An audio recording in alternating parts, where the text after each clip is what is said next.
오늘 우리에게 주신 하나님의 말씀은 다니엘서 서론 첫 번째 3부에 해당합니다. 다니엘서 1장에서부터 6장까지 역사서라고 하는 부분을 우리가 통독하듯이 그렇게 하나씩 읽어나가고 있는데, 통독처럼 처음부터 끝까지 읽는 것이 아니라 주제에 맞춰서 그 주제에 해당하는 본문을 뽑아서 읽고 있습니다. 제목을 다 함께 읽어보겠습니다. 다니엘서 서론 첫 번째 3부, 하나님의 절대 주권과 경륜, 지극히 높으신 이 하나님의 자신의 뜻대로 세상을 다스리심을 깨달아 알라. 아멘. 주제는 하나님의 절대 주권과 경륜입니다. 경륜은 에베소서에서 어드미니스트레이션, 경영으로 번역을 했죠. 우리가 이 다니엘서를 읽을 때 아주 중요한 첫 번째 주제에 해당하는 것이 있다고 했습니다. 다니엘서 읽기 주안점, 첫 번째, 왕, 즉 세상이 하는 것과 하나님이 하시는 것을 구분하며 비교하며 읽어야 됩니다. 두 번째는 왕의 명령, 즉 세상 삶의 현실에 다니엘과 세 친구의 선택을 우리가 유심히 보아야만 합니다. 왜냐하면 다니엘과 세 친구라는 그 표현은 참된 신앙인을 대표하고 있고, 오늘날로 이야기하면 성도와 교회에 해당합니다.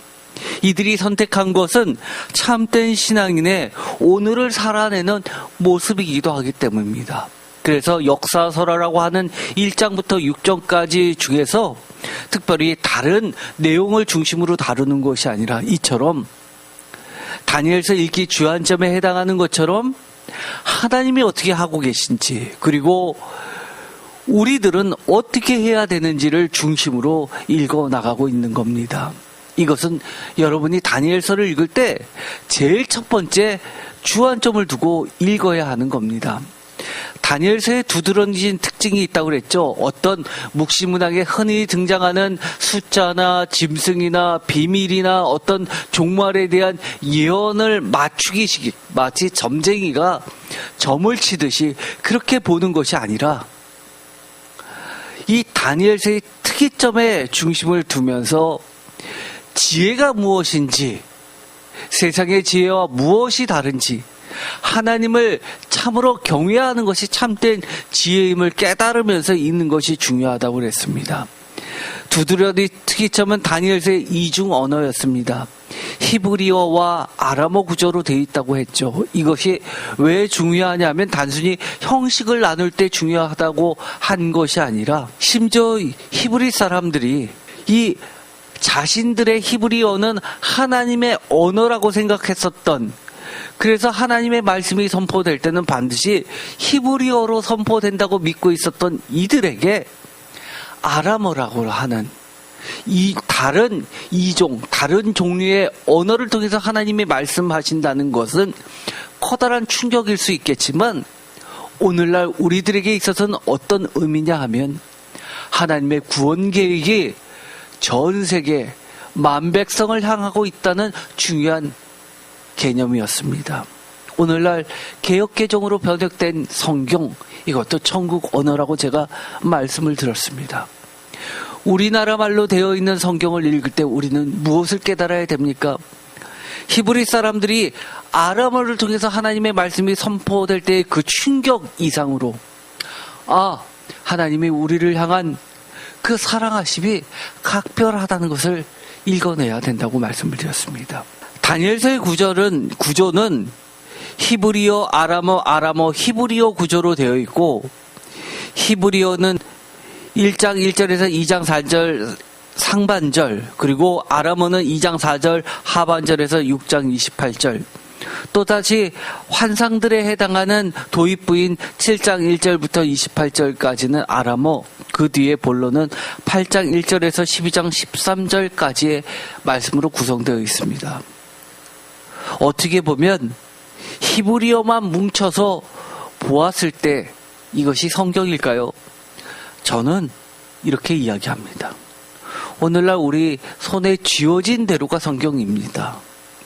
그렇지만 그것을 통해서 우리가 무엇을 봐야 하냐 하면 이 묵시라는 것을 우리가 관심을 가지고 있지만 이 묵시의 환상들, 마치 비밀에 해당하는 것은 역사서라고 설화라고 하는 1장부터 6장까지 있었던 내용들에 대해서 하나의 상징 언어로서 바꿔서 설명한 것이라고 했습니다.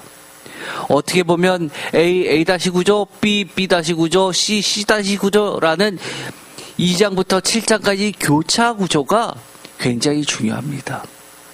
7장, 6장, 5장에 있는 이 환상들을 해석할 때는 2장, 3장, 4장에 대한 내용을 통해서 우리가 미루어 볼 수 있기 때문입니다. 어떻게 보면 다니엘서는 이 하나의 잠언서의 한 절로 바꿀 수도 있습니다. 잠언서 9장 10절 다 같이 읽겠습니다. 여호와를 경외하는 것이 지혜의 근본이요 거룩한 자를 아는 것이 명철이니라. 아멘.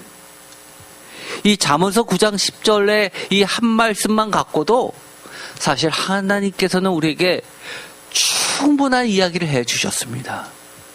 그런데 우리가 이 말씀을 온전히 압니까? 그러다 보니까 하나님께서 이처럼 다니엘서의 그런 이야기식으로 이 10절의 말씀을 풀어놓으신 거라고 말씀을 드렸습니다. 저자는 하나님이십니다. 잠언서 9장 10절을 이야기하신 분도 하나님이시요 다니엘서를 이야기하신 분도 하나님이십니다. 다니엘서를 통해서 11절의 말씀도 알려주십니다. 다 같이 읽겠습니다. 나 지혜로 말미암아 내 날이 많아질 것이요 내 생명의 해가 내게 더하리라. 아멘. 하나님을 경외하고 거룩하신 자를 알게 되면 결국 이것이 우리에게 생명이 된다는 겁니다. 많은 이들이 나의 생명을 보존할 정도로 우리를 위협하고 있는 많은 상황 속에서 문제 해결을 위해서 무엇을 쫓아가고 있습니까? 다니엘처럼 사자굴이나 풀무불 앞에서도 하나님을 알고 여호와를 경외하고 참되게 섬기는 이 지혜를 쫓아가고 있습니까? 아니면 죽음을 피해갈 방법, 세상적 방법들을 쫓고 있습니까? 오늘은 이처럼 다니엘서를 통해서 구체적으로 우리의 삶의 모습들을 돌아보아야만 합니다. 다니엘은 어떻게 했습니까? 다니엘서 1장 8절에 다니엘은 뜻을 정하여 왕의 음식과 그가 마시는 포도로 자기를 더럽히지 아니하리라 하고 자기를 더럽히지 아니하도록 환관장에게 구하니 9절 하나님이 다니엘로 하여금 환관장에게 의대와 공유를 얻게 하신지라. 아멘.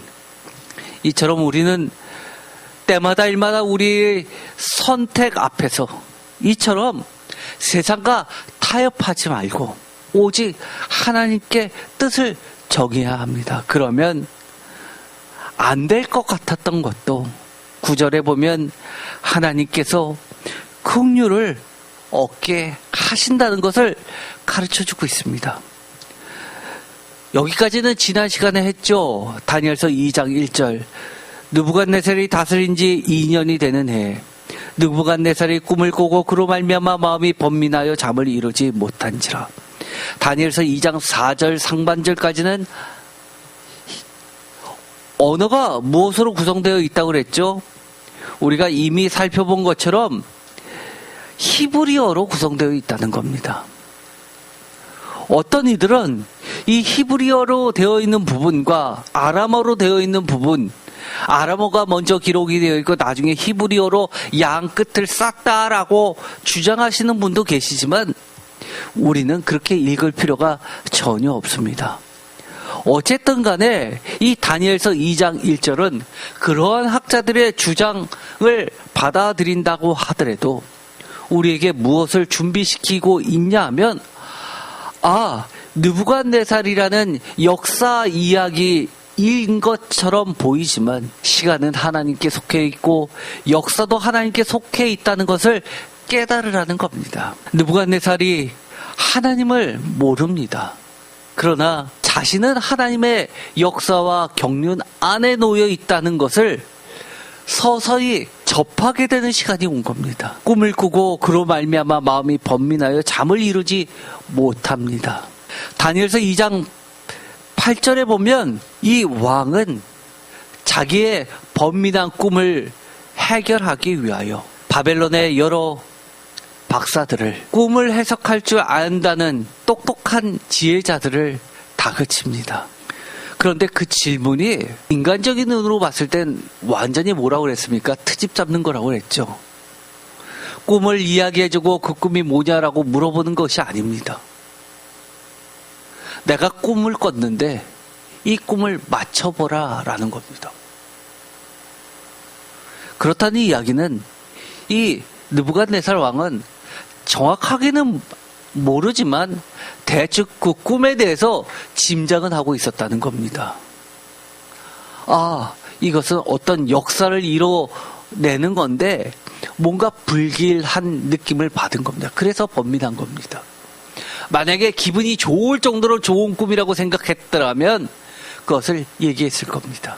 그런데 이 느부갓네살 왕이 정말 궁금했던 것은 이것이 잡생각인지, 정말 하나님께서, 아니면 다니엘의 그 하나님을 모른다 하더라도 최소한 자신이 믿던 신을 포함한 세상에서 알고 있는 모든 신들 중에서 가장 높으신 신이 자기에게 알려주신 그 비밀인지 아닌지 여부 자체가 궁금했을 겁니다. 이 꿈까지 알아맞힌다면 이 꿈은 무시할 수 없는 꿈이고, 만약에 이 꿈을 모두 다 알아맞춘다면 이 꿈은 별거 아닌, 그저 세상 사람들이 다 한 번 정도 꾸고 지나갈 수 있는 꿈이라고 생각했었을 것 같습니다. 그런데 그것에 대해서 아무도 그 꿈을 먼저 이야기하는 자가 없었습니다. 그들의 대답은 그 꿈을 알려주시면 해몽해드리겠습니다 정도입니다. 그러자 이렇게 이야기합니다. 8절 왕이 대답하여 이르되 내가 분명히 아노라. 너희가 나의 명령이 내렸음을 보았으므로 시간을 지연하려 함이라. 표준 세번역은 시간을 벌려고 한다. 다른 말로 이야기하면 너의 목숨을 피할 생각을 하고 있다라는 겁니다. 너희들이 아무리 똑똑해도 너희들의 생각을 내가 아는데 나를 이용하려고 하는 거 아니냐라고 의심하고 있는 겁니다. 9절 너희가 만일 이 꿈을 내게 알게 하지 아니하면 너희를 처치할 법이 오직 하나이니 이는 너희가 거짓말과 망령된 말을 내 앞에서 꾸며 말하여 때가 변하기를 기다리려 함이라. 이제 그 꿈을 내게 알게 하라. 그리하면 너희가 그 해석도 보일 줄을 내가 알리라 하더라. 아멘. 표준 세번역은 이렇게 이야기합니다. 너희가 그 꿈을 나에게 말해주지 못하면 너희는 모두 같은 벌을 받게 될 것이다. 너희가 시간이 지나면 사태가 바뀌겠거니 하면서 내 앞에서 터무니없는 거짓말을 하기로 함께 모여한 줄을 내가 모를 듯 싶으냐. 이제 그 꿈을 나에게 말하여라. 그러면 너희가 나에게 해몽도 하여 알려줄 수 있을 것으로 알겠다. 아멘. 이처럼 해몽이 중요한 게 아니라는 겁니다. 진짜 알고 싶은 것은 이 꿈이 진짜 절대 신으로부터 나에게 주신 비밀인지 아닌지 그 여부가 중요하다는 겁니다. 심지어 공모했다고 이야기합니다. 때가 변하기를 이라는 것은 시간이 지나면 왕의 마음이 바뀌겠지, 또는 왕이 꿈에서 본 대로 사라지면, 정권을 잃게 되면, 왕권을 잃게 되면 그때 자기네들은 피할 길이 있겠지라고 그런 생각을 할 것이라고 추측한 겁니다. 다니엘서 2장 16절 다니엘이 들어가서 왕께 구하기를 시간을 주시면 왕에게 그 해석을 알려드리리라 하니라. 아멘. 이 말을 보면 이상합니다. 제가 일부러 그 중간은 다 생략하고 이 16절의 말씀을 붙여놨습니다. 다니엘은 뭔가 다를 줄 알았는데 다니엘도 똑같이 시간을 달랍니다. 앞에는 뭐라고 했습니까? 시간을 달라고 했지만 왕은 시간을 벌려고 한다고 그 요청을 거절했습니다. 그런데 다니엘 앞에서는 거절하지 못합니다. 이것도 다니엘에게는 하나님의 은혜가 임했다는 거죠.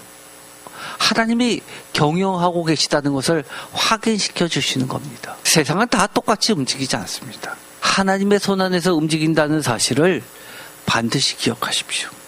지금 내 눈에는 별로 나한테 도움이 될 것 같지 않습니다. 그러나 길게 보십시오. 크게 보십시오. 하나님의 시각으로 보십시오. 우리의 마음을 정해야 됩니다. 작은 것에 흔들릴 필요가 없습니다. 물론 그런 충격이 없으리라는 것 아닙니다. 저도 세상을 살다 보면 얼마나 마음이 번민될 때가 많을지 모릅니다. 그러나 다시 한번 하나님의 말씀을 읽으면 마음이 잡힙니다. 이거 빨리 좀 하나님이 해결해 주시지. 저한테는 그런 마음 없겠습니까? 속상하지 않겠습니까? 그때마다 하나님 다시 붙잡으라는 이야기입니다. 하나님 믿으라는 얘기입니다. 시간과 역사는 하나님께 소속되어 있다는 것을 믿으라는 얘기입니다. 다니엘서 2장 21절 다 같이 읽겠습니다. 그는 때와 계절을 바꾸시며 왕들을 폐하시고 왕들을 세우시며 지혜자에게 지혜를 주시고 총명한 자에게 지식을 주시는도다. 그는 깊고 은밀한 일을 나타내시고 어두운 데 있는 것을 아시며 또 빛이 그와 함께 있도다. 아멘. 하나님은 때와 계절을 바꾸시고 시간도 하나님의 것이지만 왕들을 폐하시고 왕들을 세우시고 역사도 하나님의 것이라는 겁니다. 왕이 시간을 틀어잡고 있다고 해서 저들에게 시간을 주지 않는다고 해서 역사를 바꿀 수 있는 게 아니라는 겁니다. 역사는 하나님께 있다는 겁니다. 왕들을 폐하기도 하지만 왕을 세우기도 하고 킹메이커 그것은 하나님이라는 겁니다. 지혜자에게 지혜를 주시고 총명한 자에게 지식을 주시는도다. 이 이야기는 다니엘도 포함입니다. 다니엘이 갖고 있는 남들이 이야기하는 지혜라고 하는 것 10배나 더 많다고 하는 그 모든 것 나의 것이 아니라는 겁니다. 하나님의 지혜라는 겁니다. 다른 말로 이야기하면 이게 뭘까요? 지혜자에게 지혜를 주시고 총명한 자에게 지식을 주시는도다. 이것은 왕이 생각하기에 3년 동안 충분히 가리키고 최고의 학문으로 무장한다 하더라도 그건 지혜가 아니라는 겁니다. 지식이 아니라는 겁니다.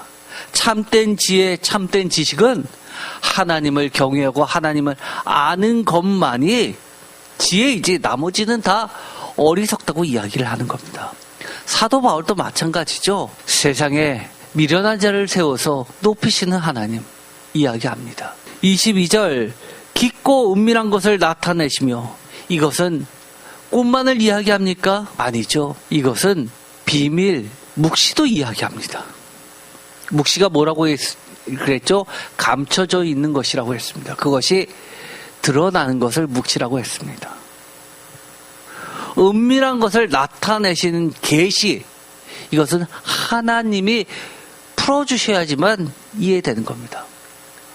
많은 분들이 성경책을 읽으면 이렇습니다. 성경책을 읽었는데 이해가 안 갔습니다. 설교를 들어도 납득이 잘 안 됐습니다. 기도를 했습니다. 그리고 자고 일어났는데 갑자기 그 말씀이 이해됩니다. 왜 그래요? 달라진 것 없는데 성령님께서 풀어주신 겁니다.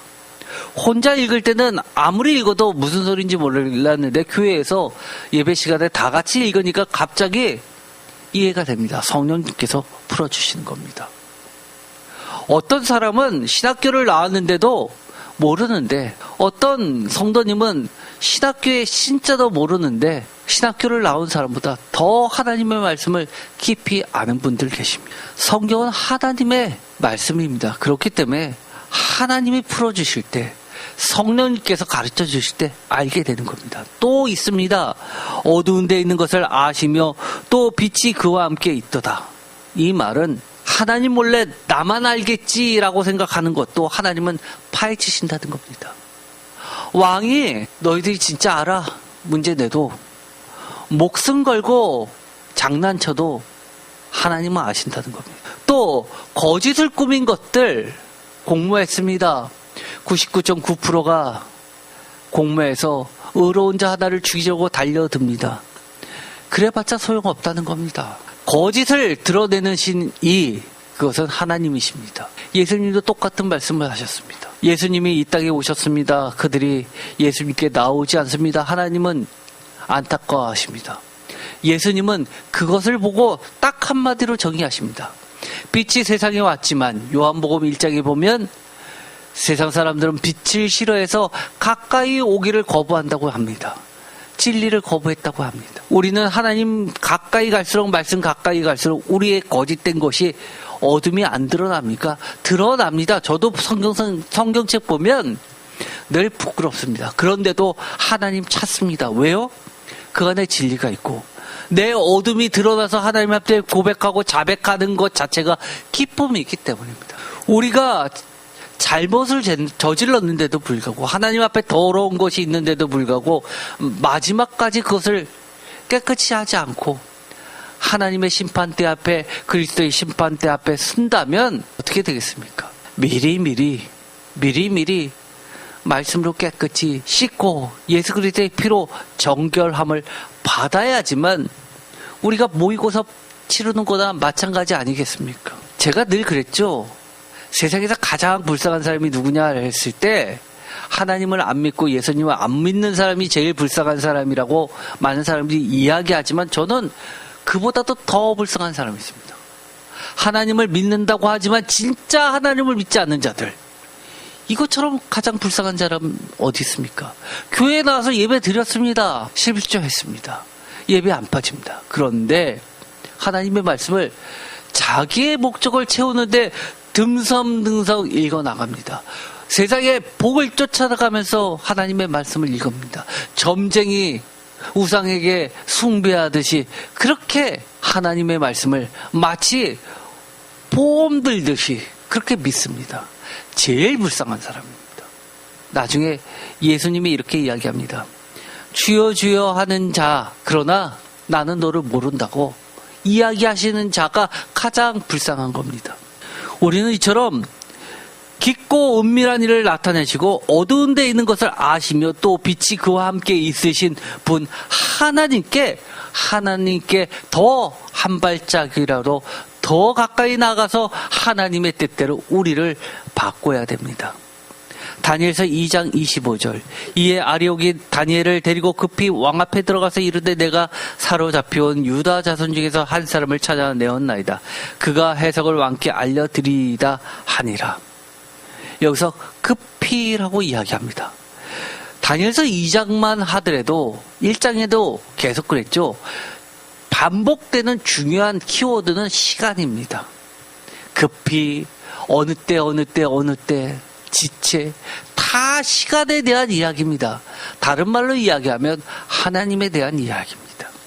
다니엘서 2장 26절 다 같이 읽겠습니다. 왕이 대답하여 벨드사살이라 이름한 다니엘에게 이르되 내가 꿈과 그 해석을 내가 능히 내게 알게 하겠느냐 하니 다니엘이 왕 앞에 대답하여 이르되 왕의 물으신 바 은밀한 것은 지혜자나 술객이나 박수나 점쟁이가 능히 왕께 보일 수 없으되 오직 은밀한 것을 나타내실 이는 하늘에 계신 하나님이시라.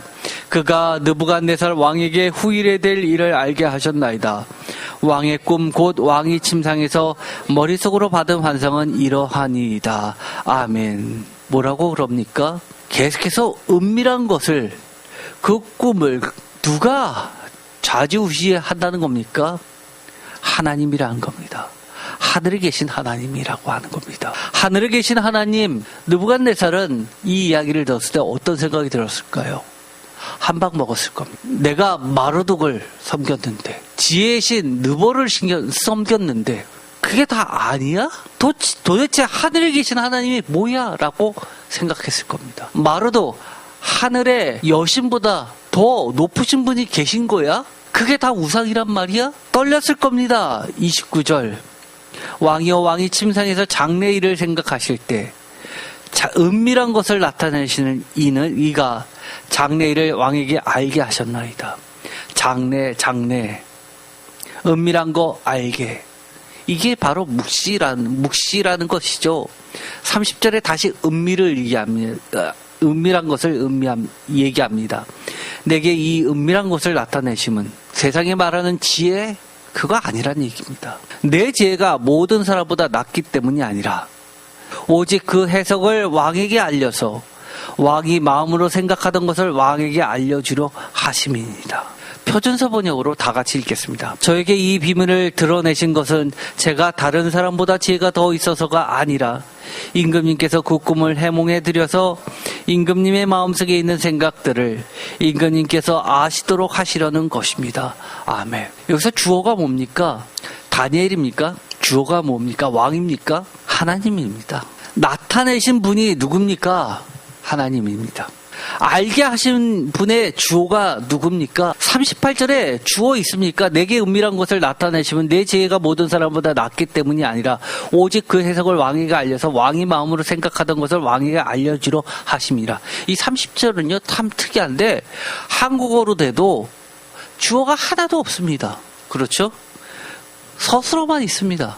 그런데 이 서술어의 주어는 다 하나같이 뭐라는 겁니까? 하나님이라는 겁니다. 우리가 세상을 살 때 하나님은 안 보이는 것 같습니다. 그러나 주어는 다 하나님입니다. 이것을 아는 게 지혜입니다. 지혜 다른 데 가서 구하지 마세요. 잠언서 1장 6절 잠언과 비유와 지혜 있는 자의 말과 그 오묘한 말을 깨달으라. 잠언과 비유와 지혜 있는 사람의 말과 그 심오한 뜻을 깨달아 알 수 있을 것이다. 어떤 자들이 알 수 있어요? 하나님을 경외하는 자들, 하나님으로부터 은혜를 입은 자들을 알 수 있는 겁니다. 누가복음 8장 17절 다 같이 읽겠습니다. 숨은 것이 장차 드러나지 아니할 것이 없고 감추인 것이 장차 알려지고 나타나지 않을 것이 없느니라. 한마디로 이것은 폭로하시는 하나님입니다. 드러내시는 하나님입니다. 내가 감춘다고 감출 수 있는 게 아니라는 겁니다. 수많은 정권들이 자신들의 욕심을 채우기 위해서 비밀 내에 행합니다. 그러나 다 드러나게 되어 있습니다. 아무리 막강한 힘을 가졌어도 그 누구도 모르게 몰래 행했어도 드러나게끔 되어 있습니다. 드러내게 하시는 분은 하나님이시기 때문입니다. 에베소서 3장 9절 다 같이 읽겠습니다. 영원부터 만물을 창조하신 하나님 속에 감추어졌던 비밀의 경륜이 어떠한 것을 드러내게 하려 하심입니다. 아멘. 에베소서 3장은 제가 너무너무 좋아하는 말씀이고 사랑하는 말씀이고 여러 차례 강조한 말씀입니다. 하나님의 경륜, 이것은 원어로 헬라어로 오이코노미아라고 되어 있습니다. 지금으로 말하면 영어로 이코노미에 해당하는 말입니다. 경영, 어드미니스트레이션입니다. 매니지먼트라고 번역할 수도 있습니다. 오이코노미아, 집을 경영하는 것.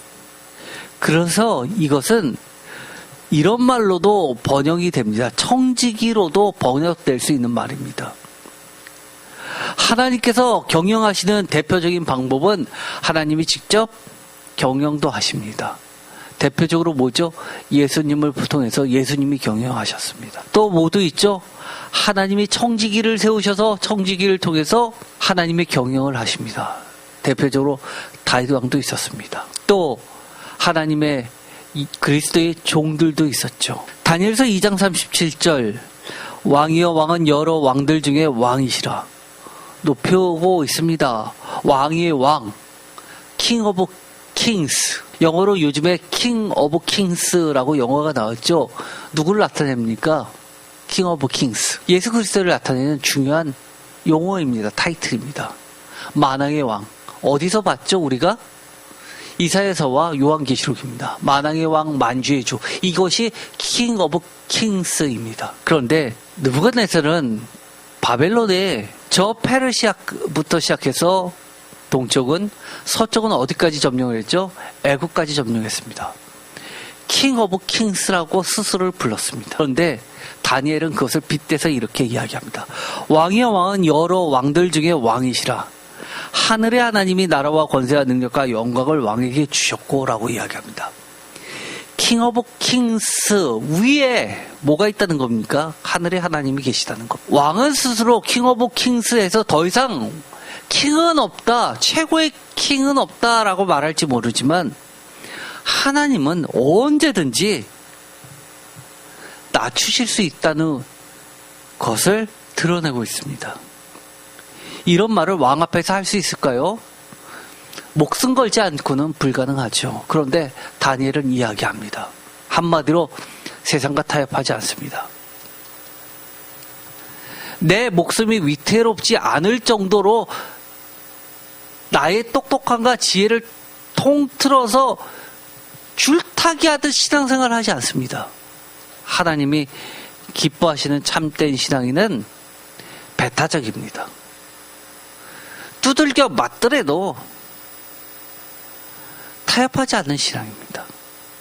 38절 사람들과 들짐승과 공중의 새들 어느 곳에 있는 것을 막론하고 그것을 왕의 손에 넘기사 다 다스리게 하셨으니 왕은 곧 그 금 머리니이다. 왜 이런 이야기를 했죠? 꿈을 꿨습니다. 제일 위 머리의 재질이 금입니다. 그런데 가슴, 배, 다리, 발가락으로 갈수록 다 어떻게 됩니까? 재질이 쉽게 말해서 금은동, 철, 진흙으로 바뀝니다. 어떤 분들은 넷, 어떤 분들은 다섯 이렇게 나누어서 세대를 이야기하시는 분도 계시지만 통상적으로 4개의 세대로 구분합니다. 가장 비싸고 재질이 우수하다는 금, 그것은 바벨론, 느부갓네살이라고 합니다. 보통 왕조를 나타낼 때는 대표격인 왕을 내세웁니다. 예를 들어서 이방 나라들이 다윗의 집이라고 할 때 이스라엘을 지칭했습니다. 다윗의 이름을 썼죠. 바벨론도 느부갓네살이라고 하면 바벨론을 지칭합니다. 금이라고 하는 머리, 이것은 여러 왕조들 중에서 느부갓네살, 바벨론이 최고라고 지켜 세웁니다. 나머지는 다 질이 떨어진다고 이야기를 하죠. 그런데 이것을 왕의 손에 넘기사 왕에게 주셨다, 다라고 이야기합니다. 그런데 그 위에 재미있는 말을 하나 딱 던집니다. 이것이 묘미죠. 성경책을 읽는 묘미입니다. 사람들과 들짐승과 공중의 새들 어느 곳에 있는 것을 막론하고, 다른 말로 이야기하면 뭡니까? 들짐승이나 왕이나 다를 바가 없다는 겁니다. 세상에서는 금이라고 이야기할지 모르지만 하나님 입장에서는 다 똑같다는 얘기입니다. 그래서 예수님은 뭐라고 이야기하세요? 걱정한다고 그 키를 한 자나 더 할 수 있냐라고 이야기합니다. 공중에 나는 새를 보라고 합니다. 똑같은 이야기입니다. 왕은 짐승과 들짐승과 다름이 없다고 합니다. 또 다른 환상에서 이 들짐승 같은 이야기를 하죠. 39절 왕을 뒤이어 왕보다 못한 다른 나라가 일어날 것이요 셋째로 또 놋 같은 나라가 일어나서 온 세계를 다스릴 것이다. 온 세계를 다스린다.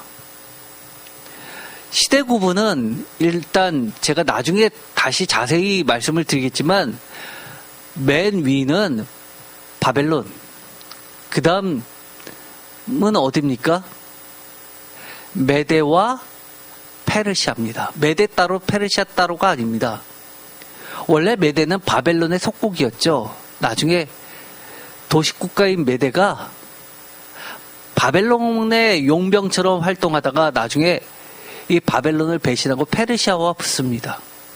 그래서 메데 페르시아가 바벨론을 이깁니다. 그래서 두 번째는 메데 페르시아라고 보통 학자들은 이야기합니다. 세 번째는 헬라를 이야기합니다. 그리스죠. 알렉산더. 그 다음에는 네 번째 나라는 로마를 이야기합니다. 이것이 통상적입니다. 로마를 이야기하는데 로마의 그 발열을 보면 철입니다. 세기로는 아주 세죠. 질은 떨어집니다. 그런데 발가락이 어떻게 되어 있습니까? 일부는 진흙으로 되어 있습니다. 무너지기 쉽죠. 갈라지기 쉽습니다. 그 얘기는 로마 시대 이후에 갈라집니다. 물론 헬라 시대 때 이미 갈라지죠, 나중에. 그래서 학자들은 이 발가락이 갈라지는 것을 헬라 시대라고 이야기하는 경우가 있습니다. 예를 들어서 이런 겁니다. 알렉산더 대왕이 죽고 나서 그 밑에 아들이 왕이 되는 것이 아니라 부하, 장수 4명이 헬라, 그리스의 그 넓은 지역을 나눠서 다스립니다. 처음에는 4개의 장군들이 서로 싸우는데 두씩 편을 먹고 나머지와 대응해서 나머지를 이깁니다. 결국 둘이 남습니다. 그래서 그 둘이 또 패권을 장악하죠. 둘이 싸워서 나중에 우세한 쪽이 생깁니다.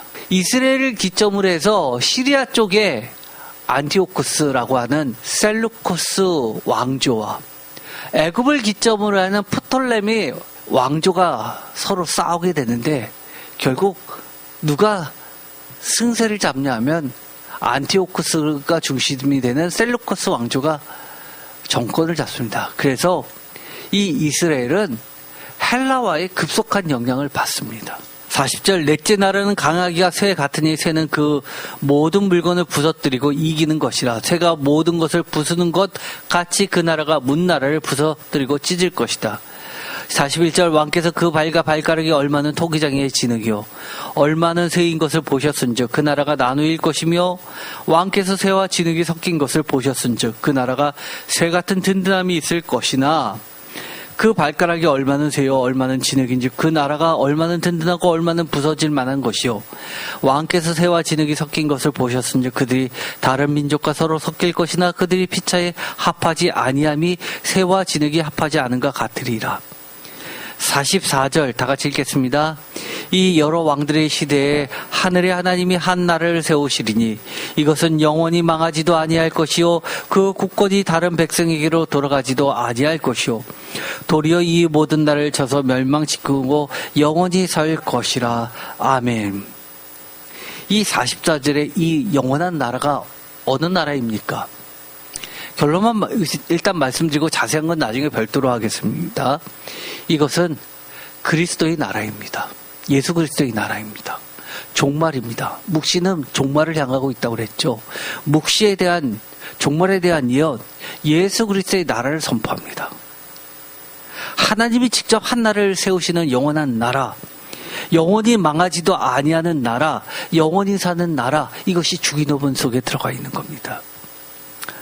45절 그 나라의 특징 다 같이 읽겠습니다. 손대지 아니한 돌이 산에서 나와서 새와 녹과 진흙과 은과 금을 부서뜨린 것을 왕께서 보신 것은 그 크신 하나님이 장래일을 왕께 알게 하신 것이라. 이 꿈은 참되고 이 해석은 확실하나이다. 아니 아멘. 확실하다 아멘입니다. 여기서 손대지 아니한 돌, 이 돌이 산에서 나와서 세상의 모든 역사, 세상을 무너뜨린다고 이야기합니다. 손대지 아니한 돌, 이 이야기는 뜨인 돌이라는 이야기입니다. 그리고 손대지 아니한 것은 창조되지 않은, 세상에 속하지 않은 하나님의 돌이라는 겁니다. 산에서 나왔다라고 하는 것은 하나님의 산을 지칭합니다. 말씀의 산이죠. 이사야서에서는 여호와의 산에 초청을 합니다. 다 같이 산에 와서 하나님의 말씀을 들으라고 합니다. 이것이 바로 종말에 대한 이야기입니다. 오늘은 여기까지 하도록 하겠습니다. 45절 이 위대하신 하나님이 하신 일, 앞으로 나타낼 것을 알려주신 비밀, 이것을 다시 한번 읽고 마치도록 하죠. 44절 다 같이 읽겠습니다. 이 여러 왕들의 시대에 하늘의 하나님이 한 나라를 세우시리니 이것은 영원히 망하지도 아니할 것이요 그 국권이 다른 백성에게로 돌아가지도 아니할 것이요 도리어 이 모든 나라를 쳐서 멸망시키고 영원히 설 것이다. 아멘. 이것을 알게 하십니다. 오늘은 여기까지 하고 나머지는 수요 예배 때 하도록 하겠습니다. 기도하고 마치겠습니다. 하나님, 세상에 시간과 역사의 주관자이시고 사람뿐만 아니라 새들과 들짐승까지도 세우시고 또 폐하시기도 하시는 절대 주권의 하나님을 다시 한번 보게 하십니다. 다니엘을 통해서 최종 종말에 하나님의 비밀을 드러내신 것은 예수 그리스도의 영원한 나라였습니다. 우리가 그 마지막 때를 지금 살아가고 있습니다. 다니엘처럼 세 친구처럼 참된 지혜를 가지고 세상과 타협하지 않고 하나님만을 옳게 섬기고 경외하고 믿음을 지켜내는 모두가 되게 하여 주시옵소서.